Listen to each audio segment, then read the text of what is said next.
I am so heartbroken because I don't really have anything Star Wars that I want to talk about.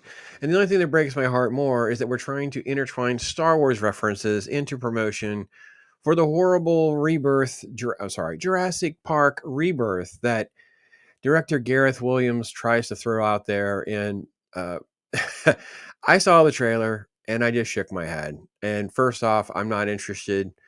I'm not going to see this in a theater. And full disclosure, Jurassic Park Dominion was the last sort of like on location official press screening that I did. I walked away after that.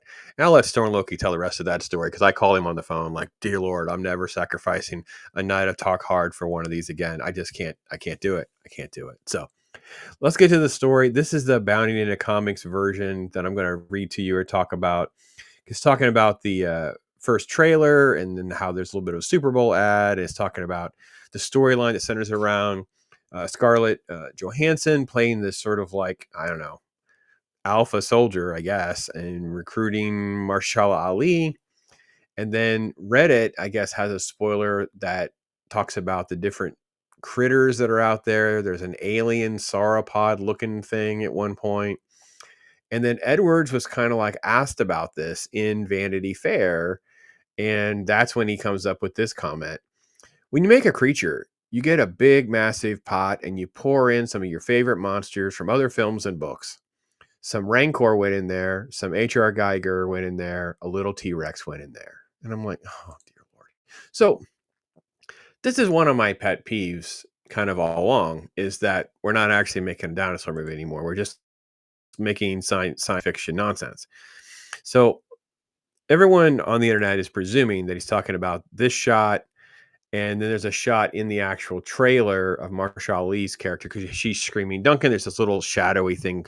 And I'm like, one of my turnoffs from seeing the movie or, why I can't foresee myself going would be the fact that we're just making sci-fi nonsense. We're not even trying to adhere to what Michael Crichton had originally created, this idea of a dinosaur theme park, how things that humans think that they can control, they can't control, and instead it becomes genetic engineering. And I admit, I enjoy Jurassic World. It's a fine movie to entertain me. It is not Jurassic Park. That's the best movie by far. Like not even close, right?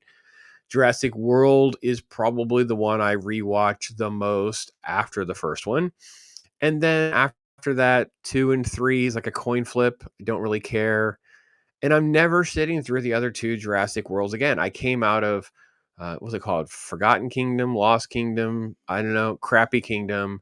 Because I was like, this is the dumbest premise. Like, we're letting this little tiny girl release dinosaurs on the earth because she has an emotional complex because she's also revealed to be a clone. Like, it was terrible.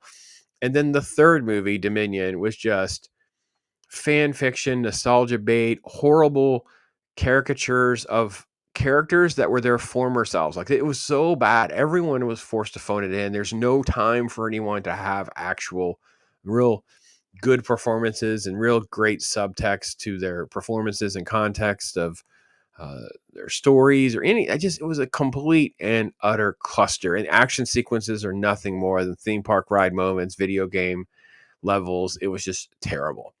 So our tease by our director is, hey, listen, man, we're just going to make some monster crap up, man. We're just going to throw in a whole bunch of stuff that we like. We don't care if it even makes any sense whatsoever to what is possible. It doesn't make sense if these were actual dinosaurs. No, no, no. This is just crap that we're just going to make up. So it's just, I don't know. So he gets a lot of credit for being tied over on the Star Wars side of thing a little bit. But reality is he had to kind of be bailed out of his own side. Like, to be honest, like as most people have grown to love Andor or Rogue One, let's not pretend that Gareth Edwards is the reason that becomes such a massive success. If it wasn't for Tony Gilroy coming in, cleaning up some things, and he added the sequence at the end of Rogue One that everyone talks about, where Vader shows up, he's fighting the rebels, and then you can literally butt the end of that movie up to New Hope. He fixed that thing, made the continuity. He bridged this thing, showed off Vader being super cool, and people forgot about the horrible CGI'd version of Tarkin and Leia, and it's like at the time they were like, all right. It was more creepy than it was bad. It just hasn't aged well. And Gareth Edwards just kind of keeps on. And here we are. So this is his latest thing. Frank Marshall. Frank Marshall says, these are the dinosaurs that didn't work. There's some mutations in there. They're all based on real dinosaur research, but they all look different. So again, they went into the boardroom and they said, how can we milk more cash out of Jurassic Park? How can we bleed this dry? How can we suck more money out of the consumers? All right. Someone goes, well, what if there was a lab full of all the mutations? Or more specifically, probably someone watched Alien Resurrection and went into the boardroom and said, I've got it figured out. And they had their pitch. And that's how we end up in this place. Hence the H.R. Geiger reference and just monster bouillabaisse is what we've got. So Marshall lists off like the Tyrannosaurus, the Titanosaurus, the Mosasaurus, the Spinosaurus. They're all in it. And they're redesigned for the sequel to look more accurate. Look more accurate just made me laugh. Like these people are just, it's just buffoonery. So I don't know. What do you guys think? I don't know that I wanted a Rancor in my Jurassic Park movie. I didn't really want a Xenomorph in my Jurassic Park movie. I mean, if we're going to go absurd, then why not just produce your own parody of it?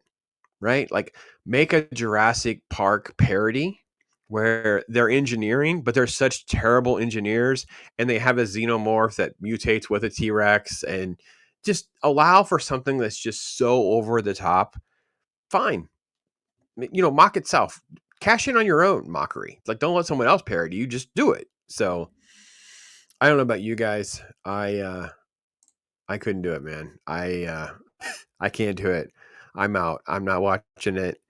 Maybe I'll flip it on with, at some point, but the odds of that are probably very low, very, very low. So anyway, that's the latest.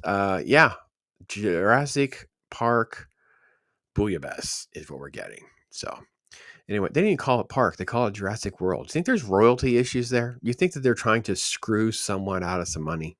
I don't think that per se, but I feel like part of the reason the park has dropped is they don't want to be confined to the rules of making a park, but also more importantly, there's probably some money changing hands on who's getting money today versus who would have gotten paid, let's say, 30 something years ago. So anyway, that's food for thought, I suppose. All right. Take care, everybody. Thanks for watching. I am Pops.